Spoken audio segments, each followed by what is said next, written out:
There's one thing you have to know wherever you make your stand. Came from a long through line of everyday Americans.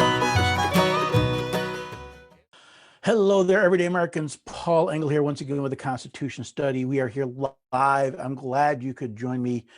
I'm still going to point you over to that website, constitutionstudy.com. You'll find lots of new stuff going on. I've got the store up and running, so I started putting some products in there.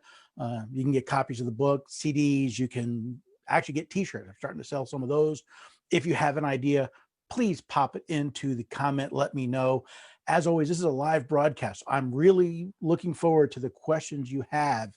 So if you have a question, please pop it into the comments. I will try to answer them as we're going.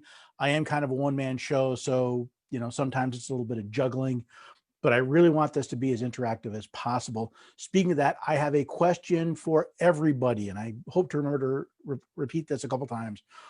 Does this time slot work? I'm thinking of moving the live broadcast back an hour. Currently, I do it at 6 p.m. Central Time. I live near Nashville, Tennessee. That's my time zone. I'm thinking of moving it back to 7 p.m. Central Time, which would be 8 p.m. on the East Coast. It would be, what would that make it? That'd make it 5 p.m. on the West Coast. So comment. If you think that's a good idea, put in the comments. If you think it's a bad idea, put in the comments. I'm looking for your feedback of what people think.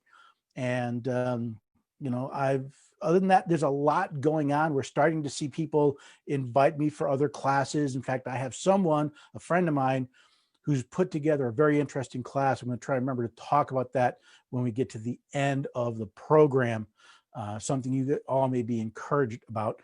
I am going to be in North Dakota. I'm going to be outside of Bismarck, North Dakota this August for the Midwest Freedom Fest. I've been asked to come speak there.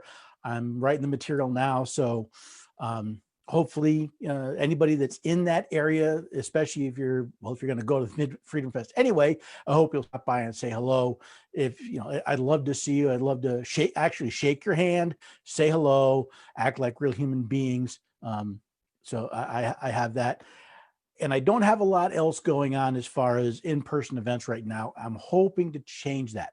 So if you know an event that you think I would be interested in or just might enjoy attending, please let me know. Go to the website. You can put in a speaking request. You can ask a question.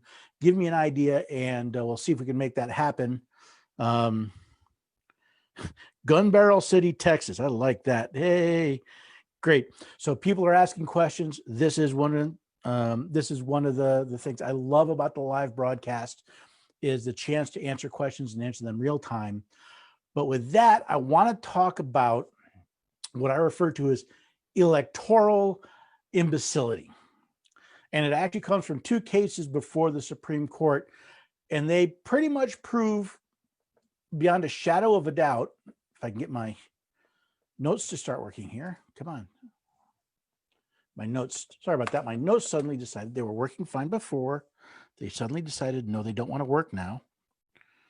And I'm good, but I'm not good enough to do one of these whole broadcasts without notes. Okay, so there are, again, two cases before the Supreme Court, and they pretty much show that our legal education system has become an utter failure, at least when it comes to the supreme law of the land. In fact, the arguments are so bad, I thought my head was going to explode. I was just about reaching for the duct tape. My wife will tell you I had to stop several times and leave the room and take a breath because it was just atrocious what was coming out of the arguments before the Supreme Court. These are arguments, well, it has to do with a request for a temporary injunction. Let me get into the case and I'll kind of explain it. Now, for those of you who, kind of like the Supreme Court, are unfamiliar with how the President of the United States is actually elected, I want to give you a quick primer. And in fact, let me show you my quotes, because you know me, I love quotes. Voila, you should see the quotes. You should see that. And hopefully, come on, show me the next quote. There we go. Okay, so from Article 2, Section 1, Clause 2 of the Constitution, quote, Each state shall appoint in such manner as a legislature thereof may direct a number of electors equal to the whole number of senators and representatives to which the state may be entitled in Congress. But no senator or representative or person holding an office of trust or profit under the United States shall be appointed an elector. So there are 2 points in this clause that are salient. They're important to the cases we're about to discuss. First, each state appoints electors. Right? It doesn't say electors are elected. Each state appoints electors. And the second point is it's the legislature of the state that determines the manner in which those electors are appointed. Now, Clause 3 of Article 2, Section 1, along with the 12th Amendment, goes on to describe where the electors meet and how they will vote, but we'll get into that a little bit later. Now, I have a lot of issues with how the state legislatures have determined to appoint their electors. That's not the question I'm dealing with here. Instead, I want to focus on the arguments made before the Supreme Court. Now, the cases argued were Colorado Department of State versus Baca, and Chiafalo, Guerrero, and John versus Washington. Both cases involve the question of whether the states can punish electors who do not follow their pledges. They're referred to as faithless electors. See, while there was a lot of discussion about prior cases and hypothetical situations, the basic question was, do the states have the authority to ensure that an appointed official keeps the pledge made to the people of their state? So let's start off. I'm going to bounce around between the two, but this is actually from the Washington case. Whoops, come on. Give me the next. There we go. Okay, Mr. Lessig said, but then you can look at it from the other side and ask, as an elector who is given an obligation to vote by ballot, does that obligation entail a protection from legal regulation? And we believe, just as the speech and debate clause does, it creates an immunity from being punished for how one votes. Now, much of the argument from the Washington case revolved around what's called the speech and debate clause from Article 1, Section 2, Clause 1, which reads, the senators and representatives, shall in all cases except treason, felony, and breach of the peace be privileged from arrest during their attendance at the session of the respected houses, and in going to and returning from the same. And for any speech or debate in either house, they shall not be questioned in any other place. So the first thing to notice is the speech and debate clause only applies to members of Congress. Now, there are 2 important points to recognize here. One, members of Congress are elected while presidential electors are appointed. Yes, today the electors are appointed based on a popular vote within the state, but that does not change the fact that they are appointed, not elected. Now, to compare a presidential elector with a congressperson, let's comparing apples to oranges. There is no constitutional requirement that the electors be elected. There is no power delegated to the elector except to vote. And while congresspersons are explicitly given immunity from questioning anything they say in their houses, no such protection is granted to the elector. In fact, the very idea that someone can be hired to perform a certain action, in this case, voting for a specific candidate, yet not be punished for a failure to do so, seems, well, as Justice Ginsburg put it, hard to understand. It's somewhat hard to understand the concept of something I am pledged, bound to. I have made a promise to do something, but that promise is unenforceable. Mr. Lessig, I understand, Your Honor, and it is difficult until we recognize how familiar it is. And we can see that in the context of Congress, again, there's no problem with requiring a member of the Republican Party to pledge to support the Republican Party as a condition of being a candidate for Congress. But we understand the speech and debate clauses say that you can't punish them for their vote, and the pledge is not inconsistent with the speech and debate clause. But the speech and debate clause does not apply to electors. See, just as any other appointed official can be removed from their position if they fail to do what their appointer says, why cannot an appointed elector? If the person or entity making the appointment wishes to allow the person appointed to act as a free agent, well, they can. But if they wish them to act as a proxy, there needs to be a way to hold them accountable. Imagine this. Imagine the president appointed an ambassador to the UN and gave them specific instructions on how to vote on certain issues. If the ambassador failed to vote according to their commission or even announced such an intention, the president would certainly be allowed to recall them. Then why cannot an elector who has been appointed to fulfill the commission of voting for the candidate they pledged to not be recalled for the very same reason? Now, this is further investigated in the Colorado case. Let's see. Oh, here we are. Do I have the wrong? I think I have the wrong quote here. Let me just go on because I think I have the wrong quote up here. So Mr. Weezer's I'm sorry, let me back up. So Justice Kavanaugh, when it was his turn to ask questions, asked, what is the purpose of electors? And the lawyer, Mr. Weezer, said, thank you for that question, Justice Kavanaugh. When electors are set up in the constitutional design, that allows for states to make a choice. Electors can either vote as a proxy on behalf of the public, as we do here in Colorado, or they can be free agents. By having this structure uniform across the states, you give the ability to choose which model they want. Sorry, I missed the quote in there. Now, as Mr. Weezer noted, the states were given electors to allow them to have a choice. It is the states that appoint the electors. They choose.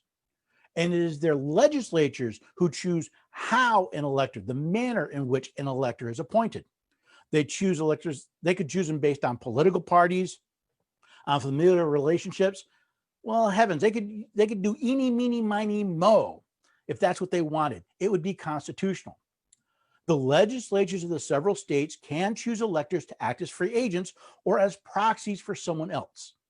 The states have chosen to appoint electors as proxies for the voice of the people expressed by popular vote.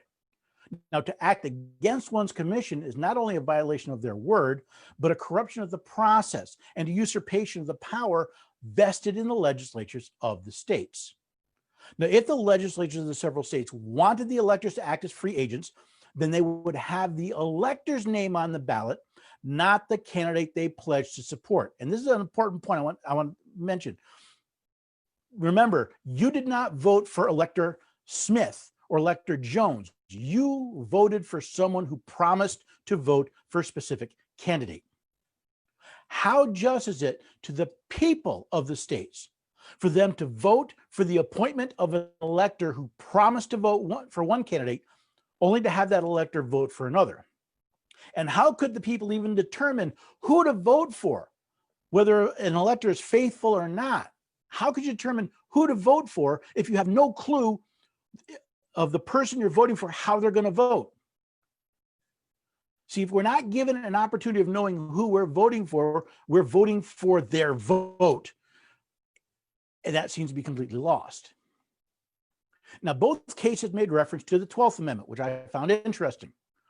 From the Colorado case up on the screen, Mr. Harrow said, Justice Kavanaugh, the political parties provide the context for nominating electors and the appointment of electors. Let me stop for a second there, because his statement isn't quite right. Political parties choose champions for these electors. They don't provide the context. They only provide the context because the state legislature, when they set up the vote for the electors, pretty much try to limit you to whoever the party's champion is. But that's a whole nother discussion. Continuing with the quote, but the fact that they are political parties now, or were emerging parties when the 12th Amendment was passed in 1803, doesn't affect that the word elector remains in the Constitution, and that electors are people who vote, and all those words and all those structural principles mean that they can vote with discretion. In other words, they can vote for whoever they want. Now, from the Colorado case, we read, but there is nothing in the founding to suggest that the framers imagined the states administering the Electoral College. That's why the states don't appear in the 12th Amendment at all. Now, I can't tell if this line of response is simple legal misdirection, or ignorance and folly. You see, the 12th Amendment isn't about electors. It isn't even about choosing a president. It's not about the elector's appointment or whether they can be held to their commission. It simply changes the way the vice president is chosen. See, Article 2, Section 1, Clause 3 stated the vice president was the first runner-up in the presidential election. This caused quite a problem for our second president, John Adams, when his vice president, Thomas Jefferson, was from the opposing party. To avoid such conflicts in the future, it was decided there would be two votes, one for president and another for vice president. And that's all the 12th Amendment actually did. Yes, Mr. Lessig, the states are not mentioned because the 12th Amendment superseded a portion of Article 2, Section 1. To read the 12th Amendment outside of its context is foolishness at best and legal malpractice at worst. From the Colorado case more recently, back to the Colorado case. More recently, the 20th Amendment's framers, when they analyzed these contingencies, recognized even 150 years after the framing that electors still had discretion and electors could and should use it in the case of the death of a candidate. This shows that, given the current system of presidential selection by an electoral college, there must be times when electors, and only those electors, are best placed to act in the interest of country. I read this section over and over and over again because I could not make sense of what Mr. Harrell was arguing here. You see, apparently, unlike him, I've actually read the 20th Amendment, so I know it has nothing to do with electors. From the 20th Amendment, Section 3, if at the time fixed for the beginning of the term of the president-elect shall have died, the vice president-elect shall become president. If a president shall not have been chosen before the time fixed for the beginning of his term, or if the president-elect shall have failed to qualify, then the vice president-elect shall act as president until the president shall have qualified, and the Congress may by law provide for the case wherein neither a president-elect nor a vice president-elect shall have qualified, declaring who shall then act as president, or the manner in which one who is to act shall be selected, and such person shall act accordingly until a president or vice president shall have qualified. And then Section 4, the Congress may by law provide for the case of the death of any of the persons from whom the House of Representatives may choose a president whenever the right of choice shall have devolved upon them, and for the case of the death of any of the persons from whom the Senate may choose a vice president whenever the right of choice shall have devolved upon them. Okay, there's a lot of words there. And I really don't know which disturbed me more, that such a ridiculous argument was made, or the fact that it was not challenged by any of the justices. The reason electors are not mentioned is because everything that happens in the 20th Amendment happens after the electors have voted. Their job is done. Once they've voted, if the president-elect dies that they chose, then the vice president-elect. And if both the president and vice president, then Congress gets to figure out what's next. There's nothing in here about the electors.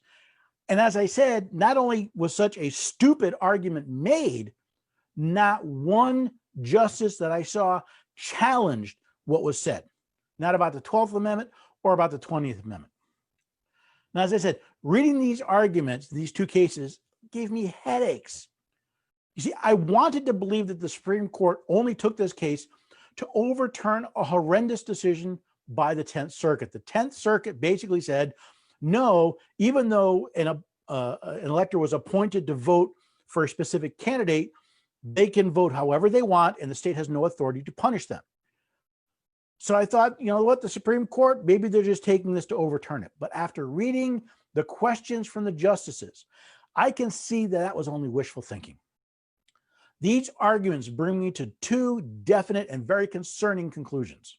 First, the American legal education system has failed. Now, I'm not saying there aren't good and honest attorneys out there, but the very idea that attorneys can bring a case this far with such ridiculous constitutional arguments, well, it should be disturbing to everyone. If an argument that an appointed presidential elector should be protected by a clause that specifically applies only to senators and representatives can stand, well, what good is the Constitution at all? Or any law for that matter? If the idea that the 12th Amendment mentions where and for what offices these electors vote can be construed to place them above those who appointed them, well, how can anyone expect to get a fair and just trial in such a legal system? And that leads to my second conclusion.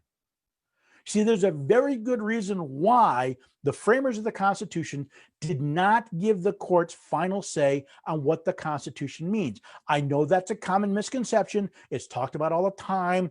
And for those of you who follow it, you've probably heard Marbury versus Madison. If you want to know more, go to the website, search for Marbury, read my article on it. But there's a reason why the courts don't make these decisions. You see, as parties to this the compact that is the Constitution, it's the states who determine what it means and defines the boundaries for their creation.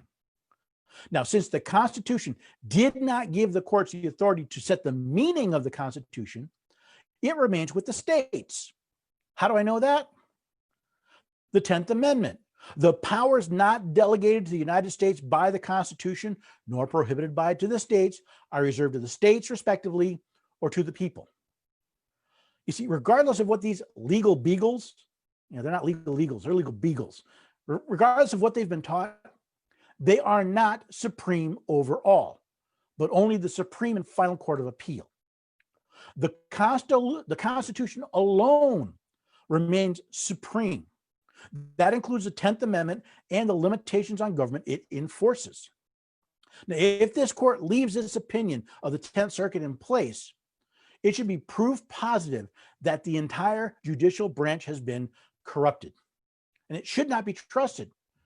And in fact, it should be replaced with people who uphold their oath to support the Constitution. I think it's way past time we get our elected agents to do the job that we hired them for, and to look into the extreme bad behavior of these so-called justices. So, let me take a look at some questions. What do you think? It's really quite a mess. The very idea that the language of the Constitution, which is quite plain, is being twisted and used and abused for this, it drives me nuts. Supposedly the sharpest legal minds in the country can't read simple English and do not challenge such ridiculous and stupid, yes, stupid arguments from these lawyers. It's terrible. In fact, hang on a second. Let me see if I can bring something up, because there's a point that I was going to make that didn't make my notes. So I want to bring that up. So let me take a look at a couple of questions. Let's see. Hello, Scott Gallagher. A mug would be nice. Yeah, I'm working on the mugs. I haven't gotten to the mugs yet. I am going to have, I've got a couple t-shirts up, and I'm going to have mugs available. I'm looking at some other things I can throw up there. Let me know. It's okay. Sorry, I was distracted by a couple too many things.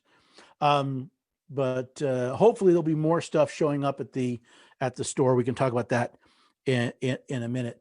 I don't see any questions yet, just some hellos and some comments. I appreciate that. I had this discussion with someone earlier today. I've got the Scholar program where people can get that want to go deeper. It's a membership program. There's a monthly and an annual version, and it's where we can get together and we have discussions. We had a meeting a couple days ago, and we were talking about how sometimes you feel like you're just alone, just one man standing shouting at the universe. And it's nice every so often to see people who share the idea and who can support each other. I heard a very interesting comment made on a podcast earlier today. They were talking about standing up to out of control governments. If one person stands up, they get beat up. The government just beats them down. When 100 people stand up, the government seems to leave them alone. So it's really important, I think, that we realize there are others like us, that we find ways to communicate, to know about each other and support each other as we're doing the work that we're doing, trying to maintain liberty in this country. So a question from Scott: can a judge, governor be removed by the people if they do not follow the law? A lot has to do, especially with the governor, with your state constitution. In general, there are two ways to remove an officer, a governmental officer. The first, in the case of a governor, is an election. In a lot of states, the state judges are elected, not appointed. That's a question for your state constitution. So probably the first and best is, you know what? Elections have consequences, and you may have to wait to the next election. I'm working with some people in North Dakota that are having some issues with their governor, and I hate to say it, and I don't mean to sound callous, but they hired the guy. Now they have to deal with that mess. And, maybe now they'll learn to maybe judge their hirelings a little better before they give them so much power. The other way is via impeachment, and that's generally done by started by the representatives of the people. That again, now you're starting to get into politics, but if our representatives hear one person saying, you know what, this person, here's the bad behavior of a judge. And again, a lot has to do with the state constitution for state judges. When we're dealing with federal judges, your rep sees, one letter or two letters saying, you should impeach this justice because X, Y, and Z. Here's the bad behavior. Well, first of all, most people I know don't realize that federal judges do not serve lifetime appointments. No, they don't. Federal judges serve during good behavior. And that's where our representatives come in. But when they start seeing a few hundred, a couple thousand people saying this judge has acted badly and needs to be investigated and possibly impeached, well, then they start to get a little bit more attention. Can I citizen arrest officials that are breaking the law? Citizens arrests in any situation, regardless, citizens arrests are extremely problematic. The reason is your legal justification for detaining somebody is it's questionable. You have to find a spot. There's no place in the U.S. Constitution that says that you have the authority to detain a person because you believe they have committed a crime. Now, if you're dealing with a situation where you've witnessed a crime, especially a crime where the life or serious injury of an innocent person was involved, you stand a lot better shot. But citizens arrests are difficult. And to be blunt, what crime are you going to charge them with? Now, there's a reason why I asked that. The U.S. Constitution is the supreme law of the land. And yes, federal laws made pursuant to it and treaties made under its power are the supreme law of the land. And when a state official deprives you of a right protected by the Constitution, that is a violation of federal law. 18 U.S.C. 242 says to deprive someone of their rights protected by the Constitution under color of law is a federal offense, and it includes punishments ranging from a fine to 1 year, actually all the way up to life in prison, even the possibility of the death penalty. But where are you empowered to enforce federal law? I know we want to do something. I know you want to do something. The best thing we can do is recognize that if it took us a good 100, 150 years to make this mess, you're not going to fix it overnight. You're not going to fix it in a single election. But to start educating people about the Constitution, about their rights, and helping us choose better representatives to do their job, which kind of brings me into something that I said I was going to talk about a little later. Might as well talk about it now. A friend of mine had asked me to to do a little placard, a little one-page sheet about the rights that were being violated by these stay-at-home orders and these business closings and these, arrests and tickets and all that for being out in public. And I did it. In fact, you can find it up on the website. It's called the Knowing Your Rights placard. Just search for Knowing Your Rights. It's one page. It shows, the 4th, 5th, 14th Amendment. It shows 18 U.S.C. 242, that they're violating federal law. It shows both Alexander Hamilton and Chief Justice Marshall saying that unconstitutional laws are void. It's a nice little one-pager that you can use. This friend then asked, he said, well, could you teach a class on that? So I've got a class I just put together, and she's selling this class. We're doing it via Zoom. And if anyone's interested in maybe putting together, there is a charge for the class. I think I'm going to double check on the price. It was $35. It was 2 classes, 1 week apart. So the first class was me teaching about the Knowing Your Rights and then giving you homework. And then the second class was going over that homework and any questions and discussions that came out of that. So it's available. If anyone's interested, contact me through the website, put a thing in Facebook.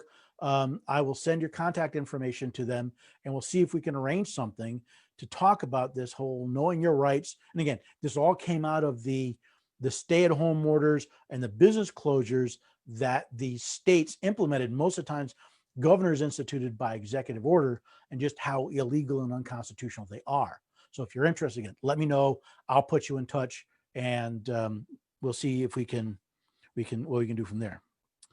Let's see. I don't have any other questions at the moment. Please ask questions. Yeah, last month it was great. I had an interview, and it's really fun because I can talk back and forth to somebody. But at the moment, this is kind of primarily a one-way conversation. Now I'm considering changing that, which brings you to another question where I want your input. One was, do I want to change the date? Do I want to move this or change the time? Move this from 6 p.m. Central Time to 7 p.m. Central Time. The other question I have is Facebook really the right environment for this?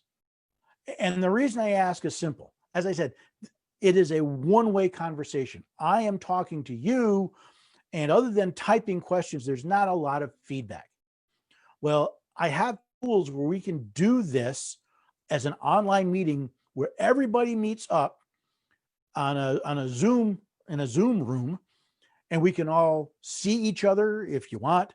We can talk to each other. We can be a lot more interactive. And I'm considering using that as my primary, and then streaming it to Facebook and possibly YouTube. I can stream either to Facebook or to YouTube. I currently can't stream to both at the same time. I just don't have the bandwidth for it. But let me know what you think. Would you be willing to instead of watching this on Facebook, going to a Zoom link and being a lot more interactive, being able to, again, ask questions verbally, have a real back and forth, which is very hard to do with the text. And the other question is, do we do it to Facebook? Do we do it to YouTube? Or do I possibly try and set up one of each? Do 2 live broadcasts a month, one to Facebook, one to YouTube. Don't know. I'm still thinking about it. There's been a lot going on. I've been busy, but I'd love your feedback. Let me know. Let me know what you think. And still not seeing. Come on, we should have a question out here. That's probably the other thing that I need to get better at. I'm usually a pretty well-organized person, but for some reason, when it comes to reminding people, sending out reminders and updates about the live stream, I always seem to fall down. And it's part of it is, unless I do a video, a lot of it's very labor intensive to share a text message across I think I got 70 or 80 Facebook pages that routinely share my content to. Video works automatically, but the text I have to do manually. So that's something that I need to work on, is how do I better advertise this?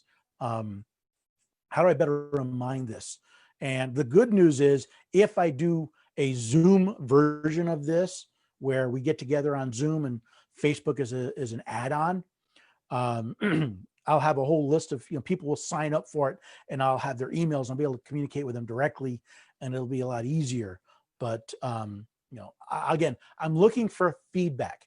I've been realizing over the last 2-3 months that a lot of this has to do with community. That and I spend a lot of time communicating my ideas, but a lot has to do with recognizing we are not alone. And when you're sitting in your living room or your kitchen table, and you're watching a person talk to you on the screen, it really seems very, one-dimensional. Whereas if we could get 10, 12, 20, 30, 50, 100 people into an online room, and we're all interacting, we can all ask questions, I think that would be a lot more engaging. So I'm very interested in what you think. And again, you can let me know through the website. You can let me know through the comments. Scott says, Facebook works for me, but would like to view a Zoom recorded video.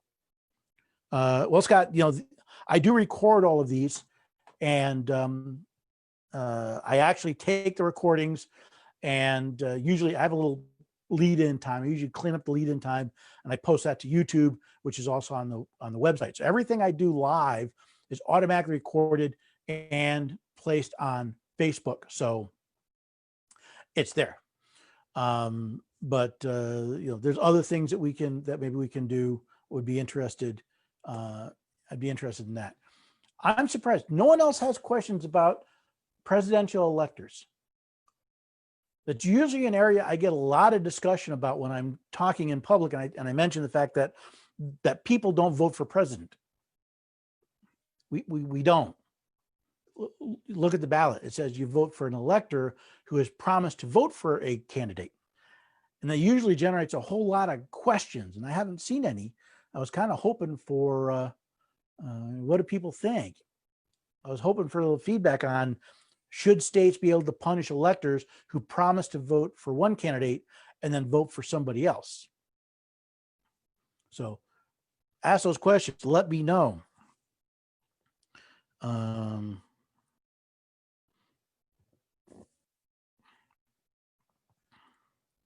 Not seeing much more. Let's see what else is going on. Oh, well, actually, let me show you this. I talked a little bit about the store, and I've been experimenting with some stuff at the store, and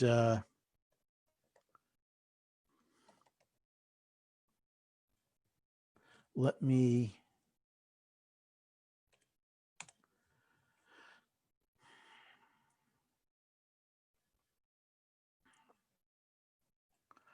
okay, so let's try this. Let me share. Where'd you go?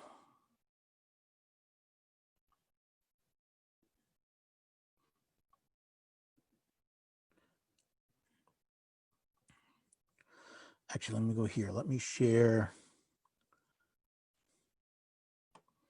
There we go. So this is a look at the store. I'm still working on some of the details. Obviously, yes, you can order the book. Both digital and paperback editions are available on the store. The store has one really neat feature that my previous product, the one that I use for the memberships, doesn't have. People can order quantities. I had several people ask for multiple quantities of the paperback book, which the other system didn't allow me to do.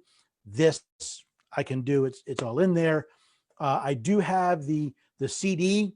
Again, if you watch the podcast, if you listen to the podcast, you hear that little bump music, the song Everyday Americans. That comes from my friend and pastor, Mark Murphy, and his band Rebel North. He has kindly allowed me to sell his CDs on the store.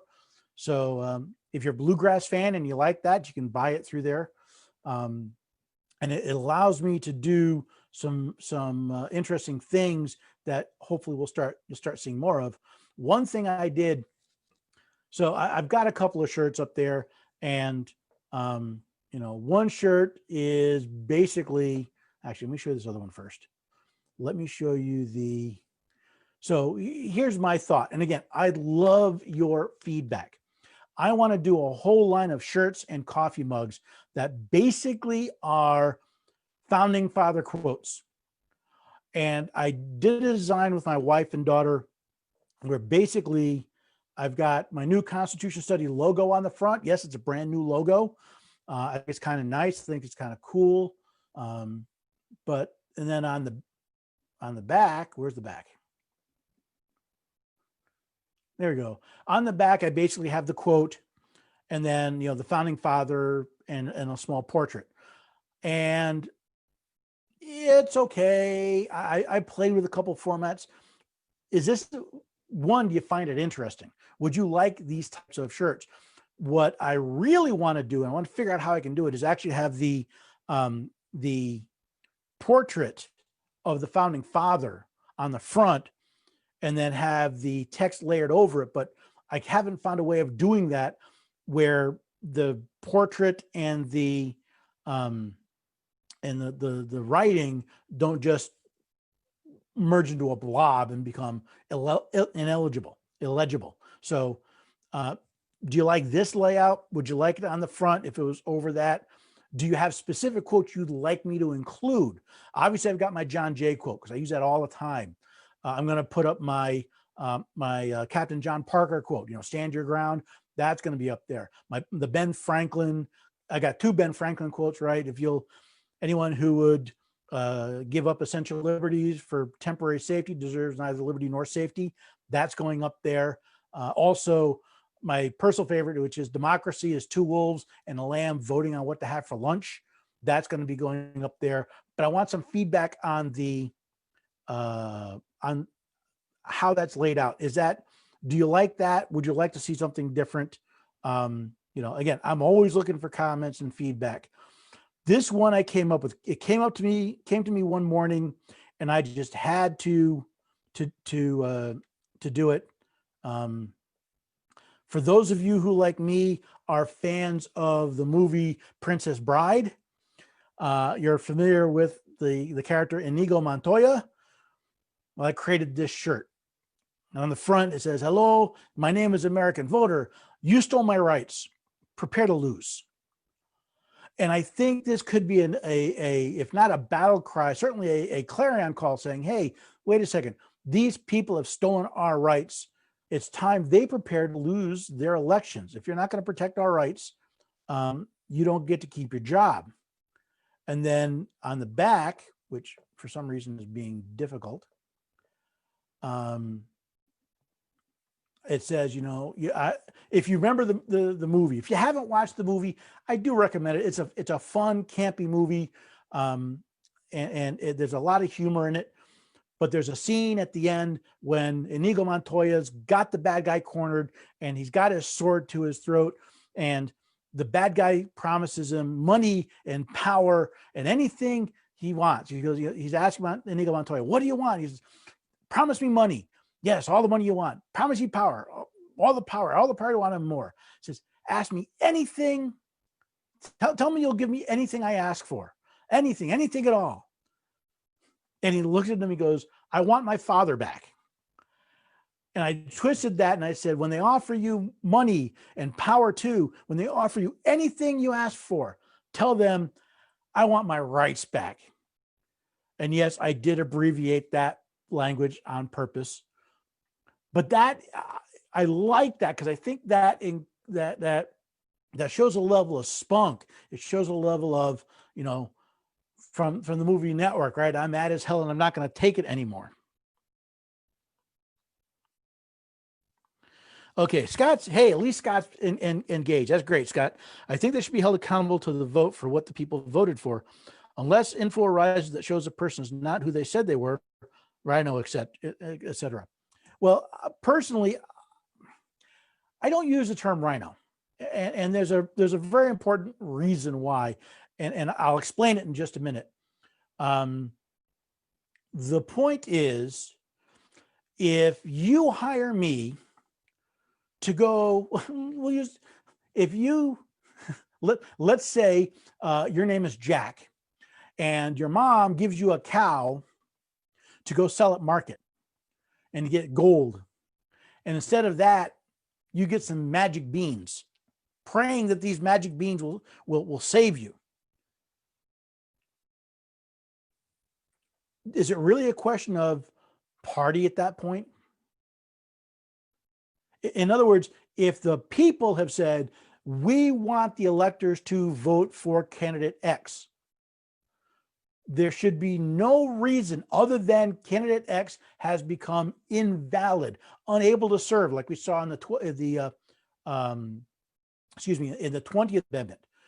If candidate, if they vote, if they've been pledged to vote for somebody and that person dies before they vote, okay. If that person is found to be ineligible, they're not a natural born citizen, okay, those are extremely rare corner cases. The reason I don't use the term rhino, the idea of Republican in name only, is it assumes that a Republican is a conservative or a constitutionalist. They're not. A Republican is someone who's a member of the Republican Party.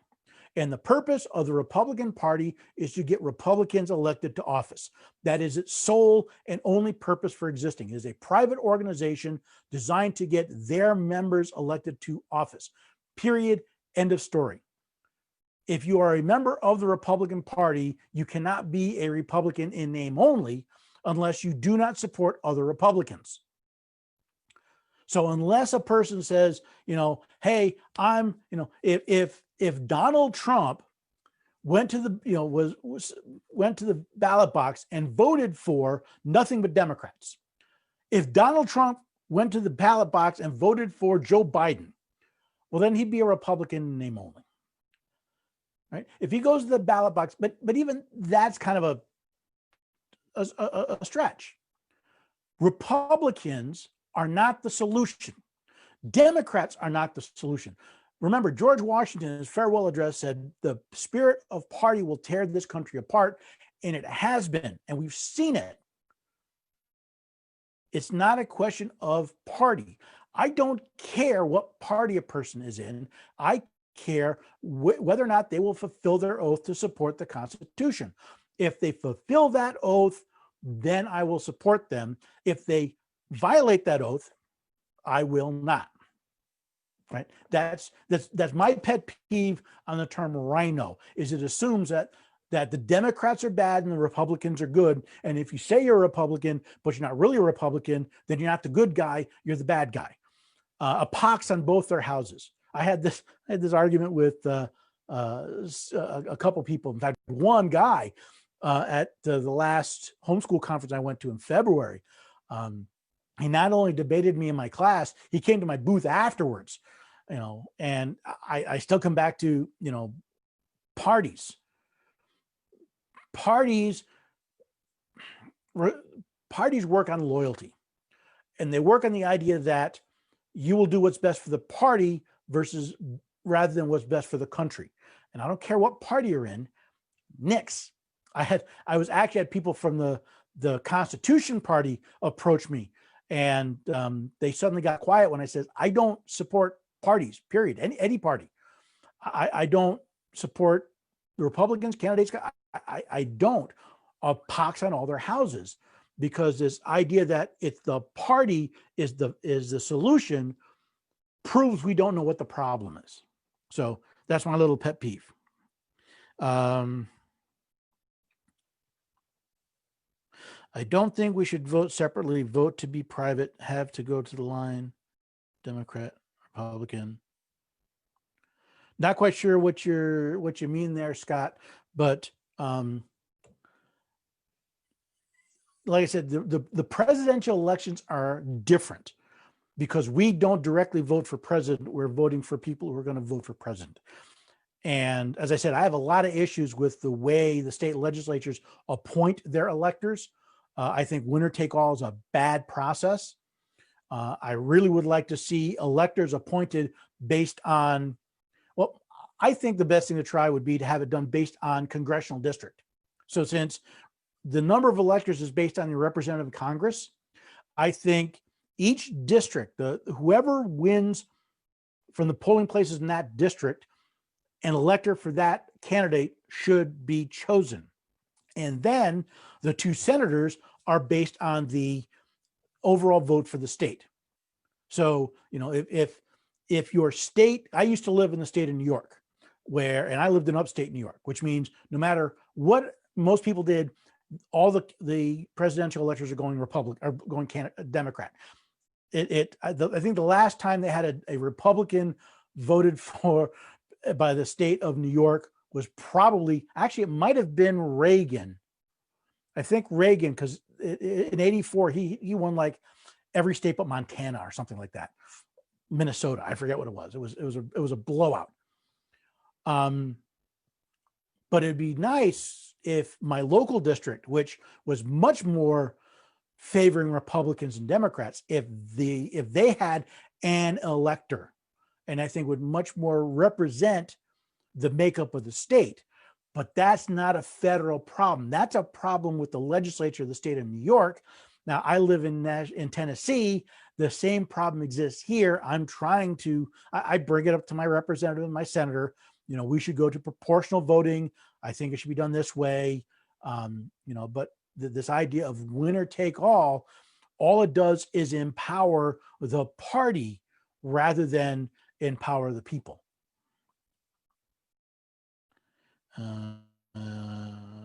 Belinda, I support America. I love it. And we should be proud.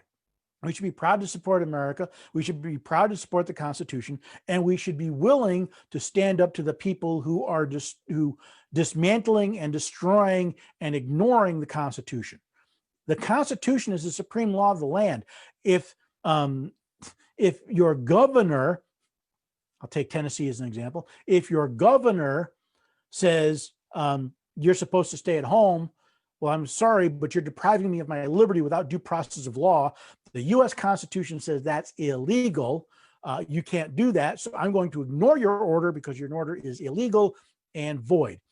And what would probably, well, I didn't really have much of an issue because I don't have, I work out of an office and home. I never shut down. Nobody came knocking on my door. But we need to be willing. I think about the lady in Texas who told the judge, if you think it's selfish for me to feed my children, then go ahead and do what you're going to do. The people of Texas, in fact, the people of America should be standing behind her and say, you know what? You're absolutely right. This judge has no authority to tell you not to open your business. The governor has no authority to hold your business. You are not being disobedient. We talk about, but they talk about civil disobedience. You're not being disobedient. You're following the law because the Constitution supersedes what the governor does and what the judge does. And if they don't like it, well, it's time for the people to stand up and say, you know what? Then we need a better governor and we need better judges. Oh, I see what you're talking about, Scott, about going to a specific line. You're right. It's not a question of, Scott was apparently talking about, you walk in and I guess, and I don't know where you are, Scott, and I don't know how elections are done there. I don't know if they break them up by party. Where I live and where I lived in New York, it was based on, I went to a polling place and it was broken up by geography, right? So we had 2 or 3 different districts at the polling place, and based on your address, you went to that location, and that was it. But you're right. Ballots are supposed to be secret for a reason. There's a lot of controversy going on in a lot of the states about the secrecy and security of mail-in ballots, and that's a big issue. But we're back to once the decision has been made, who has the authority to change it? If the legislature said we're going to listen to the people, then only the legislature and only the legislature has the authority to change it. I don't like the way most legislatures do it, but it's still up to them to change it. Okay, so where are we? We've got about 5-6 minutes left. Does anybody else have a question? I'm this will be up for a while. You can comment afterwards. I will try to answer your comments. Sometimes they get a little lost in all the comments, but I try. If you're watching this recorded, put your comments in. I will try to answer them in the comments window. Every morning I get up and after I've taken care of my personal stuff, the first thing I do business wise is I sit down and I go through and I look at I look at things like my website and Facebook and Twitter and YouTube, and I'm looking for, are there comments I need to answer? Are there questions I need to answer? So I try to do that. I try to do that there. So I will follow up and let me know your feedback. If you think a move is good, great. We'll see how that works. Nathan Matier, I hope I'm pronouncing that right. Well, thank you very much. It's nice that someone says they enjoy what I do. If the coronavirus pandemic has shown me anything, it's that America really needs. So I don't know where you live, Nathan, but I'll give you a sneak preview. As I said at the beginning, I'm going to be speaking at Midwest Freedom Fest, and my subject is how did we get here? How did a Chinese virus bring justice in America to its knees? I'm sorry, liberty in America to its knees. And that's my whole, that's the basis of it. And there's a lot to it. The coronavirus showed just how weak and fragile liberty is. And you're right. I think it's been a great opportunity for people to see, just how thin a veneer liberty has become. It's got no substance behind it, because as soon as something bad happens, you have police officers telling citizens that their rights have been superseded by executive order. That should be a disqualifying offense to believe that your rights, you swore an oath to support the Constitution. If you believe rights are superseded by any legislative act, unalienable rights by any legislative act, then you're in the wrong business. And then hopefully you'll watch, I did a video called, it was Giving Constitutional Scholars a Bad Name, where I ripped Alan Dershowitz apart, because he basically said the government has the authority, if you refuse to get vaccinated, to drag you to the doctor's office and plunge a needle into your arm, at least as long as it wasn't him and his family. So if you want to see that, go check that one out. It shows just how thin the veneer, how easily it cracks, how easily it all comes tumbling down. I use the analogy of Jenga, right? The game with all the blocks. We spent so much time pulling blocks out, it falls easily. So, once I've got that set, again, that's coming up in August. That's going to add to my repertoire. That's another one I'm hoping to be using in a lot of different places once we get started. The takeover in Washington State, Belinda, what are you referring to? Because there's been a lot going on in Washington, been a lot going on in several of the states, and I want to make sure that I'm answering the question that you're actually asking. My general answer to how do we stop this is two things: get educated and educate others, and then vote. See, we forget that each and every elected official comes up for a job review when they're reelected. Now, if you've hired a bad employee, it's kind of hard to get rid of them unless they do something really, really, really, really bad. On the other hand, if they come up for a job review and say, yeah, your contract is up and you're really not working out, we're not going to renew your contract, that becomes a lot easier. Now, the biggest, and I know we all want that quick fix. We all want the 12 steps to liberty in America. And I'm sorry, I could sell you that, but it'd be snake oil. Right? The real answer is we have the elected officials we have because the majority of the people who voted for them. Now, in rare cases, there may have been election fraud and theft, but the vast majority, the reason that Washington has a governor that it has, that Tennessee has a governor that it has, that North Dakota, Minnesota, all California, They have these voted because a majority of the people who voted for them. And the people who did not vote gave their consent to the people who did. So if we don't like who we have, then we have to pick better representatives.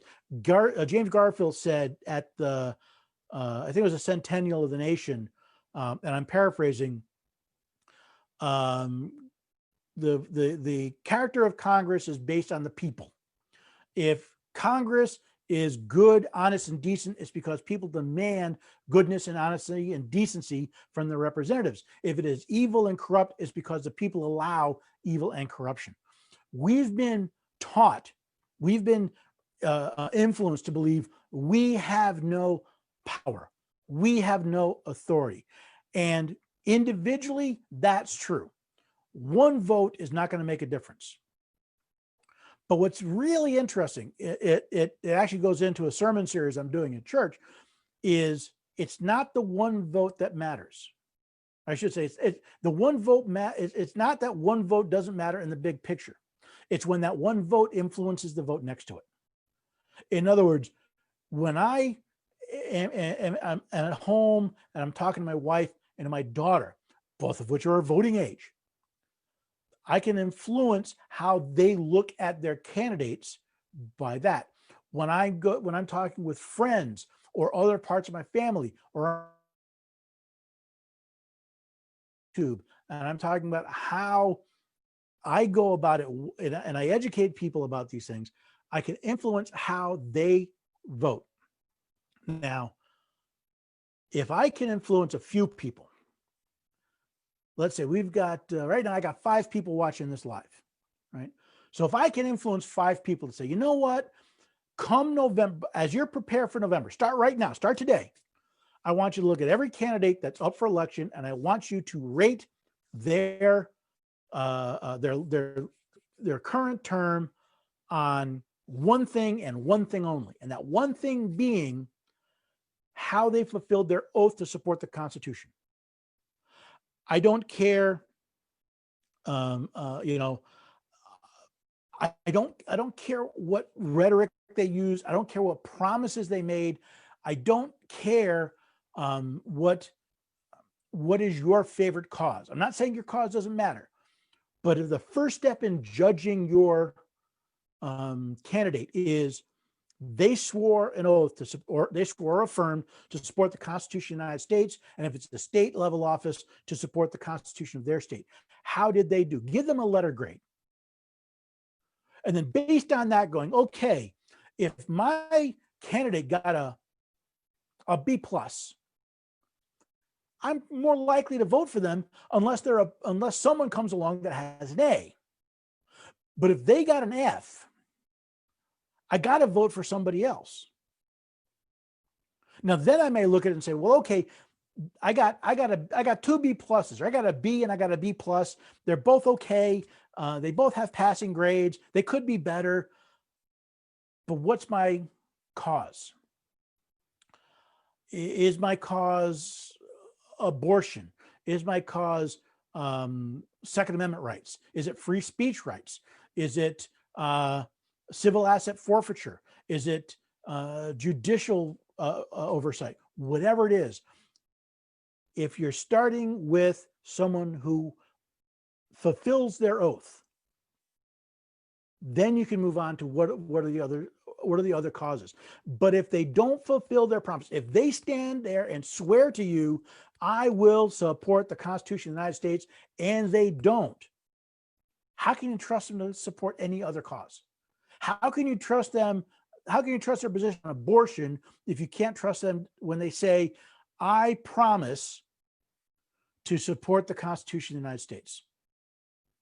And when I get people, if I can get, well, now down to 3, if I could get 5 of you to start thinking that way, and then for you each to do 5 more people. Well, I got 25 people, but we're 330 million. Yeah, but out of those 330 million, roughly in November, there'll probably be about 150 to 175 that will maybe less, actually, probably about 125 to 150 million that may actually go to the polls. But you see, if I influence 5 and you influence 5, I may not change who gets voted, who gets elected president, but I may change who, you may be able to change who gets elected to your county board, to your state legislature, your governor, your county mayor, your city mayor, your sheriff. See, these local offices are really important.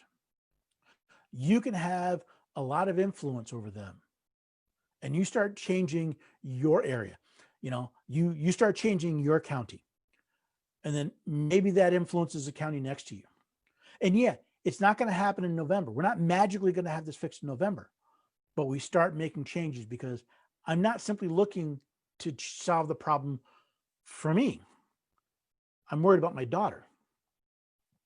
I'm worried about my future grandchildren. They live in a country where a single person by diktat can wash away their rights, can say they're superseded because this is an emergency. That scares me. And I think we really need to see about changing that. Okay, let's see here.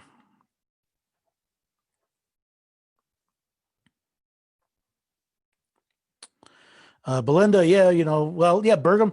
I was just emailing back and forth with people. There are people that are trying to sue Burgum for his illegal order and the mail-in ballots for the primary election. Interesting point is, I'm suggesting that they not simply go after Burgum, that they go after all the county officials that let it happen. So that's just it. Burgum doesn't have and I only know this because I've been studying parts of the North Dakota Constitution to help these people out. Burgum doesn't have the legal authority to shut down polls. He is required, his Secretary of State is required to oversee the elections. Each county is required to have at least one physical polling place. It is required by their constitution. So that's why I said, this is not all Burgum's fault. Burgum made a mess, absolutely. But every county commissioner, every county mayor, every member of the election board who followed an illegal order in violation of their oath to support the Constitution of the state of North Dakota has violated their oath. They need to be held accountable. They need to be held, and they need to be held accountable by the people of that county. The people of the county should be in their face going, how dare you? You promised to support the Constitution of North Dakota. The Constitution says that you have to have a physical polling place. You have to. It's not optional. It doesn't say unless the governor says any otherwise. It doesn't say unless the secretary of state. You have to. You failed. Give me one good reason why I should trust you to be dog catcher. I don't trust you. If you're going to do that, I don't trust you for anything. And in fact, you know, give me one good reason why I should not vote for Mickey Mouse rather than you in the next election, because you are a failure. You're a liar. You have violated, you are the lowest of the low. You've violated your oath. You've violated your promise. And the interesting thing is, and here's a theory, if we make it hot enough for the county officials, if you make the feet of the party uncomfortable, maybe the head will consider getting out of the kitchen. Yes, absolutely, Belinda. That's the point. We have to realize that we do have power. We do have influence when we exercise it, and when we exercise it together. Belinda, you know, okay, you said Washington originally, but you're talking a lot about North Dakota. You know, find your friends and neighbors, show them. You know, the Constitution of North Dakota, and I believe the Constitution of every state, says all power in North Dakota, says all political power is inherent in the people. The people. Show them, and then get them to help you go to those county officials and say, oh no, what you did was wrong. What you did was illegal. Now you're going to make it up. You're going to fix this. You can't change what happened, but you're going to fix this for the next time. You're not going to do that again, or we'll find someone with some backbone.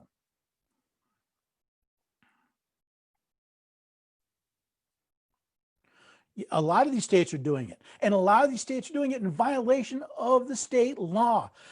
We don't know what the laws are. We don't, we have ceded so much power to those in our state houses that we let them do whatever they want, and so few people know. So, and what the worst part is when people get upset, when they go, boy, man, Burgum did this, what are we going to do? And I usually hear one of two things. One is, well, we can't do anything. I mean, I'm just little old me. What am I going to do? Yeah, well, you hold part of the power of the state of North Dakota. And the other one is, well, we'll sue. Now, I don't wish to insult anybody that actually is filing a lawsuit, because I'm not saying lawsuits are invalid, but really? So you're going to go to the government to tell them to punish the government for exercising a power that most likely, if their party was in power, they'd want to exercise? Good luck with that. I just showed how you can't trust the courts. Their legal education is so bad, they can no longer be trusted to protect the rights and liberties of the American people. Why do we keep going to them? Because we've been told that's the only answer. That is not the only answer. The answer is to recognize they are public servants. They act like rulers. They act like masters. They are public servants. They are our employees. They are, and in case of elected officials, they are contract employees. They have a contract that expires, and it's up to us to start looking at their jobs and looking at how they're doing them and start saying, no more, you're fired. We'll find somebody who will. And it's going to take a few cycles for this to work through. But if we don't, this is only going to get worse. And they're going to find more and more excuses to subvert our rights.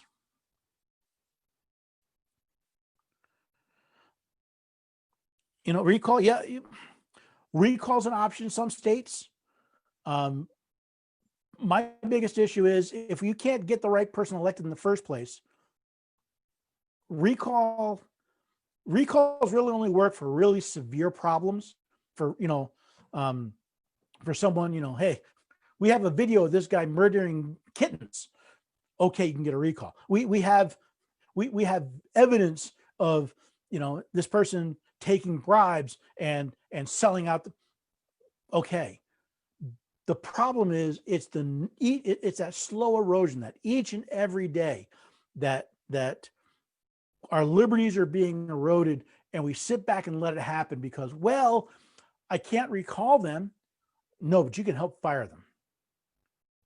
We have to, I like Captain John Parker. Stand our ground. This far, no farther, no more rights, no more liberties. We are not taking.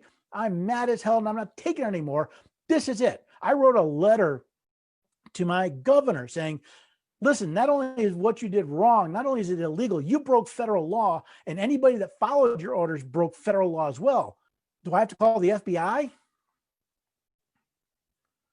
We have to learn that we are not helpless, but we're only effective when we work together. And as we see more and more people coming together and recognizing, hey, you like this thing called freedom of speech? I like it too. Until we start working together and saying, let's stop focusing on what people are doing wrong, and let's start focusing on what we can do to fix it. Let's stop focusing on how hard it's going to be, and let's start focusing on the next step to making it better.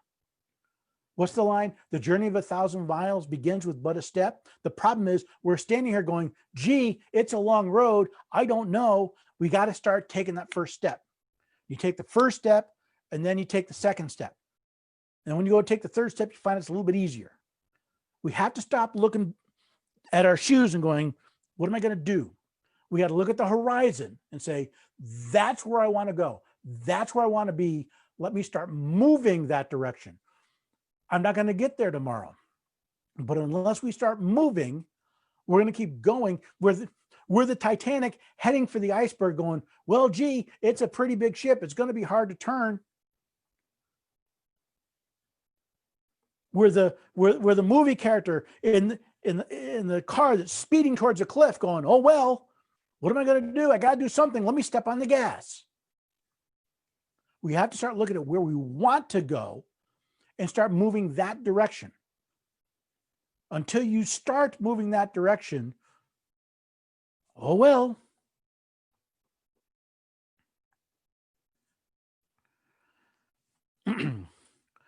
You know what? I don't care all right. I don't care that Bill Gates is Bergham's top supporter. I really don't. Because all Bill Gates can do is give him money. And if you're telling me that the people of North Dakota can be bought, then you've got a bigger problem than Bergham. Because that's what when people say, well, big money donors. Well, that's because most American people can be bought. I think it was de Tocqueville said that, was it Tocqueville? I'm not sure. But he says the American Republic will last until Congress figures out it can bribe the American people with their own money. We are accepting bribes. If Bill Gates gives Bergham $1 billion, if Bloomberg gives Cuomo $1 billion, I don't care. What are they going to do with it? They're not giving you money.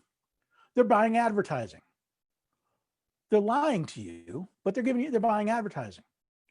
And you're telling me that the American people are beyond the point of seeing the hollowness of those promises?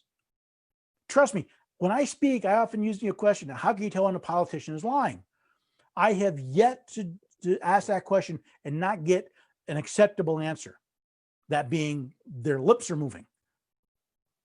Are you telling me that the American people are that cheap? We can be bought for that little? Empty promises, lies. Really? Now, most people are because they're asleep. They don't know. They're zombies walking around going, ah. They're like Neo in the Matrix, right? They're plugged into the system and they don't know any better. But guess what happens when you start showing people the truth? When you start opening those eyes. Really, if you can be bought for the price of a few flyers and a couple of empty promises, well, that says a lot more about the American people than it does about Bill Gates or Governor Bergham.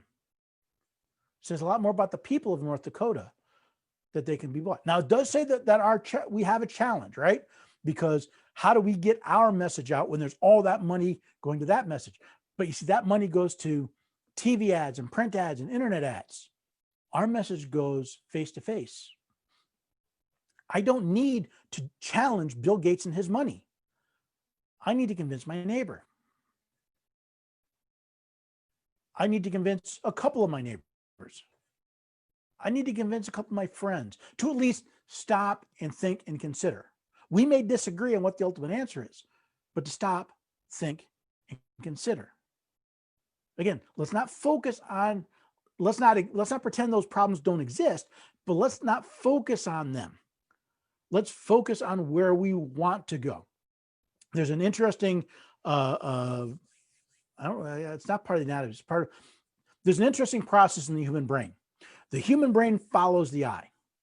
I spent years following auto racing and other auto sports, and there's a very interesting thing. Do you know how often you'll see a slick road and there'll be an accident and the car hits the one lone telephone pole out in the middle of nowhere? Because that's what the person was looking at as they were losing control of the car and were afraid, oh my God, I'm going to hit that telephone pole. And even though their brain was saying, logically, they're saying, I want to miss a telephone pole, I don't want to hit the telephone pole, their body naturally follows what they're looking at. When I used to ride motorcycles, I had to learn not to look at the pothole, Because if I look at the pothole, I hit the pothole. And on a motorcycle, that can be a lot of not fun. I had to train myself not to look at the thing I wanted to avoid, but to look at the place where I wanted to go. We need to do the same thing.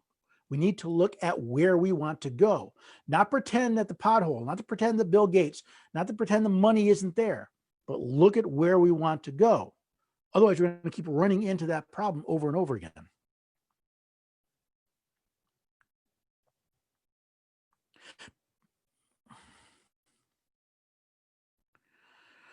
Oh, so yeah, it seemed to have sparked a bit of a debate. You know, yeah, there's a lot. Bobby, yeah, you came in a bit late, looks like, but you can watch the recording. The recording's up there. I'm running a bit late. I'm almost 20 minutes past the hour, but you got me wound up. You see what happens? You get me wound up. I'm just like the Energizer Bunny, man. I keep on talking, but I do have a family to get back to. So let me wrap up with this. Yes, there are a lot of problems in America. Liberty is crumbling in America. Our political systems are corrupt in America. Our judicial system is corrupt in America. And if we focus on everything that's wrong, we become paralyzed. We become like the person Belinda's saying, it's just politics. There's nothing that you can do. We need to show them, no, you're wrong. There is something we can do. But it requires getting up off our butts and doing something. You know, there's a joke. A school teacher had this one really problem child. We'll call him Johnny. And one day in frustration, the teacher asked little Johnny, says, Johnny, are you ignorant or apathetic? And Johnny said, I don't know, and I don't care. Well, that's the problem with most American people. They say, oh, it's political. I don't know what's wrong. I don't care what's wrong. And then they complain when everything's wrong. We start by education. We start by activation. We start by supporting each other, supporting the rights of each other. And we recognize that it's going to be a long, hard fight. It's not going to be simple. There's no quick, easy answers. Anyone that's trying to tell you there's a quick, easy solution to this is trying to sell you something. So hopefully, after all this, you found it engaging, you found it informative.